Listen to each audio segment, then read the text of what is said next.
Hi எல்லாருக்கும் வணக்கம். இன்றைக்கி வந்து சண்டே ஆஃப்டர்நூன் தான். Small get ready with me தான். கம்மிங் வீக் வந்து பர்த்டே வருது, அதனால் வந்து ஏதாச்சும் ஷாப்பிங் பண்ணலான்னு கிளம்பியாச்சு. ஜூடியோ, வெப்சைட் எல்லா இடத்துலையும் இப்போது சேல் போயிட்டுருக்கு. அங்கே மட்டும் இல்லை, இது ஆடி மாதன்றதுனால எல்லா இடத்துலையும் தான் சேல் போயிட்டுருக்கு. சரி, அங்கே போயிட்டு ஏதாச்சும் கிடைக்குதான்னு பார்க்கலான்னு கிளம்பிட்டோம். எனக்காச்சும் ஒரு நாள் கிச்சனுக்கு லீவ் கிடைக்குமான்னு பார்த்துட்ருப்பேன். சரி, ஆஃப்டர்நூனே கிளம்பிட்டதுனால இன்றைக்கி எதுவும் சமைக்கலை. வெளியில் போகிறோம்ல, அங்கேயே சாப்பிட்டுக்கலான்னு கிளம்பியாச்சு எல்லோரும்.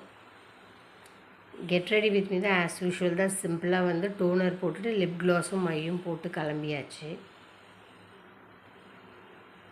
நிறைய கூட்டம் இருந்தது ஜூடியோ வெப்சைட்லலாம். நான் இது வரைக்கும் அவ்வளோ கூட்டம் பார்த்ததில்ல. மேபி இப்போ தான் சேல் டைமில் நான் போகிறேன்னு நினைக்கிறேன். பயங்கர கூட்டமாக இருந்தது. ஸ்மால், மீடியம் அது மாதிரிலாம் எந்த சைஸுமே அங்கே அவைலபிள் இல்லை. எல்லாமே XXL, லார்ஜ் அப்படி தான் இருந்துச்சு. எல்லாம் சேல் இருந்ததுனால போயிட்டுருக்கு. ஸோ இப்படி தான் நான் என்ன வாங்கினேன்றதை நெக்ஸ்ட் வீடியோவில் உங்களுக்கு போடுறேன். என் சேனல் பிடிச்சதுன்னா கண்டிப்பாக லைக் பண்ணுங்கள், சப்ஸ்கிரைப் பண்ணுங்கள், ஷேர் பண்ணுங்கள். நெக்ஸ்ட் வீடியோவில் மீட் பண்ணுறேன். பாய்.